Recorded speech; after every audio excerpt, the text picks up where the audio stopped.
Oke, korban ditemukan atas nama Darmo, umur 32 tahun, alamat di Kecamatan Cebrana, yang dimana korban seorang nelayan yang mengalami kecelakaan kapal yang menabrak pohon di Sungai Waranai.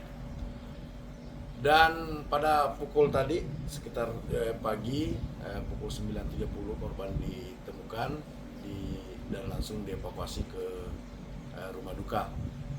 Setelah itu tim SAR gabungan melakukan debriefing dan memutuskan operasi selesai dan diusulkan untuk ditutup. Unsur-unsur yang terlibat dari BPBD, Satpol PP dan unsur-unsur lainnya ada dari Brimob juga membantu untuk pelaksanaan operasi dan juga dibantu sama masyarakat setempat, aparat desa. Terima kasih. Assalamualaikum warahmatullahi wabarakatuh.